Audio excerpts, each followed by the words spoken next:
She is literally bipolar, as sweet as Taboo, and naughtier than America. Her name is Launch, and Dragon Ball couldn't care less about her today. But as fans, we care. And in today's video, we will discuss what if Launch was still around and what she could actually do in the Dragon Ball franchise. And joining us in today's video is the one and only Geekdom 10 Fun. Yes, 10 Fun, and I would love to have fun with Launch if she was real, but unfortunately I'm stuck with my right hand, so let's keep going. Well, either way, Mr. Geekdom, what would you say is your initial thoughts about how you feel Launch could have been used in Dragon Ball had she not been forgotten? Did you say Yonch? I don't know, but you know what? Let's actually keep that in for the video because I think that adds a little bit more comic relief to the matter. Well, I think comic relief is the right way to say it. I think that Launch would have been used primarily for that. Even in Dragon Ball, she was just there in the audience cheering on the good guys and, you know, sort of being supportive and having that joke where she would sneeze and then get mad and shoot everybody. And I feel like by the time Z came around, I think the gimmick had run its course. Now, when it comes to Super, there's a couple of ideas that could be utilized there. But for Dragon Ball Z, I don't think she could have really been used much more than she already was, honestly. I can understand you saying that the jokes could definitely get dry, but I do think that there's some comic relief moments that we could talk about here. So the first one that I want to mention is a filler moment, and this moment is dealing with Marin. We could have had some very interesting interactions between Marin and Bad Launch on Master Roshi's Island right during the Garlic Jr. arc, where you could see Marin with her pampered attitude making fun of Chi-Chi and Bulma, and a person like Launch would pull out her Uzi and she would be like extremely intimidating towards Marin, who would obviously need to be put in her place. What do you think of that? Not just that, but also maybe later on in the episodes where Marin would come back to go after Krillin, maybe, you know, since Launch has known him for many years at this point, she could have just kind of stood up for him and been like, hey, you kind of screwed this up. Even though it was Krillin that screwed it up, still, she could have said, yeah, you kind of, you know, you missed this guy. So that could also work. I mean, they use a lot of the side characters by making them into zombies. So do you think we would have seen a zombie Launch in the Garlic Jr.? If not, you could have had Launch as one of the ones that weren't infected, and she has to help out with doing the whole sacred water, and I think that would have been really interesting, especially for good Launch to be in that. But another one I want to run by you here, Geekdom, is actually dealing with Android 18. So as we all know, Krillin and Android 18 lived with Master Roshi for a certain amount of years, and also Launch lived with Master Roshi for some time.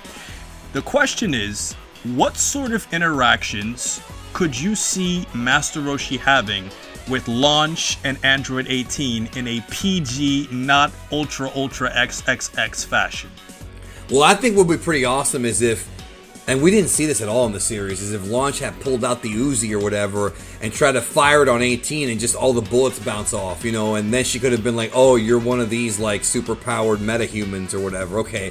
You know, also, what about Launch potentially meeting Beerus when he came to Earth?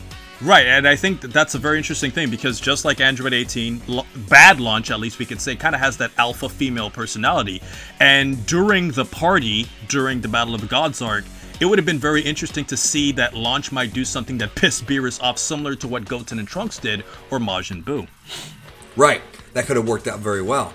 But I also feel like the one opportunity they had to bring her back, I think, was in Dragon Ball Super, in the episode that was focused on Tenshinhan's school and urine. I was actually very surprised. According to what Toriyama himself said, she was still in love with Tenshinhan. She was still chasing Tien all throughout Dragon Ball Z. It was just off screen.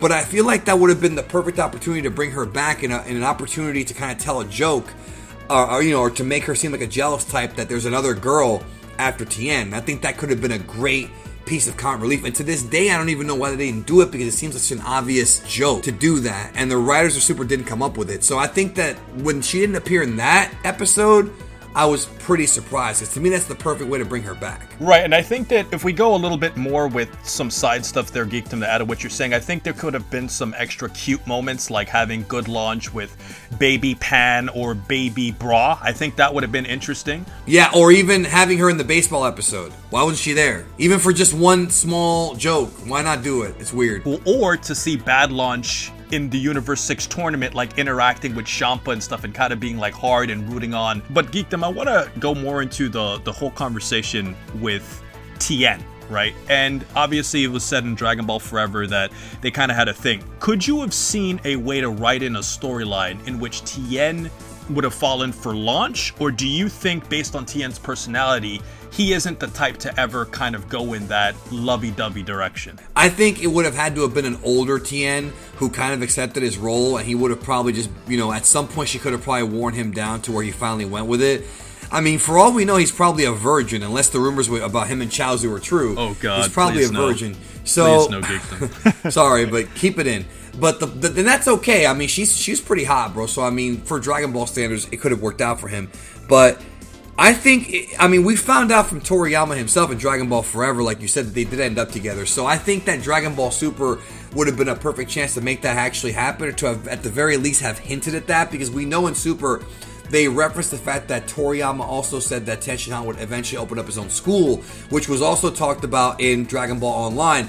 And so I feel like setting the seeds for what would happen even after the end of Z there would have worked out. So even though romance is not something we see in Dragon Ball too much, and not something Toriyama himself is comfortable with writing, I feel like having just a scene of them together would have at least been satisfactory to the shipping community and would have at least closed the book on that storyline. But at the same time, Dragon Ball doesn't care that much about side characters anymore as much as they should. Like, they just don't. Even having her in a cameo in Resurrection F, maybe talking to Tien before he went off to fight the Frieza soldiers, would have been great. We didn't even get that, so they just don't care. And I wish they did, because it would be nice to see them kind of wrap up that storyline, in my opinion. You know, Master Roshi is one of the side characters that has actually benefited over Dragon Ball Super. He's gotten a lot more shine than most would have expected. And when you always have a character like Master Roshi, it's always easy to write in Launch because of the perverted humor that Master Roshi has. It's like, Launch can't be complete without Master Roshi. She doesn't make as much sense unless Roshi is there to have his little naive sexual humor with the good Launch, or for the bad Launch to get pissed at Roshi. So as long as Master Roshi is there, and as long as the staff could always think of consistent jokes, I could see her lasting long. But as long as Vegeta's around, there's always room for potential jokes with the bad Launch. Just think about their two hot-headed personalities, and think of an instance in which Vegeta was having an argument with Bulma and bad Launch comes to defend her. She can make fun of him for his pink shirt, or she could also pick on him for his lack of height. And situations like this would always be very effective in a situation in which Vegeta and Launch were in the same vicinity. But for now, let's move on to the future timeline. So, we see in the future timeline that Mai was obviously became a fighter, tried to fight against Zamasu and Goku Black and all of that stuff. So where we're going with this is, could you have seen Launch in the future timeline as somewhat of a resistance fighter similar to what Mai was? Yes, I think it would have been great to have her be in the barracks helping out the resistance against Goku Black by being in her base, or not her base, her blue form, I guess, helping cook and clean. And then when she becomes blonde Launch, being able to be heavily into the firepower and the weaponry and stuff like that. So I think that would have been a perfect way to kind of give her a cameo. I mean, Yajirobe got a cameo. Freaking Android 8 gets a cameo, and not Launch. They just don't care. It's like they're doing it on purpose, I feel sometimes. And when you look at Master Roshi's island, there was a quick scene where you see Turtle on top of Roshi's house, and you don't see Roshi, so it's somewhat implying that Roshi had passed away somehow, or just wasn't around. Or was in the house. Alright, but the question is, it is still possible loosely that Launch could have survived the entire android onslaught, because Launch was the type of character that was always on the go. She wasn't always staying in the urban cities, she was driving out in the wild, all of that, and in many ways, a destroyed world is kind of perfect for bad Launch to survive in when you consider her rough personality. But good Launch, it probably wouldn't be so easy. Right.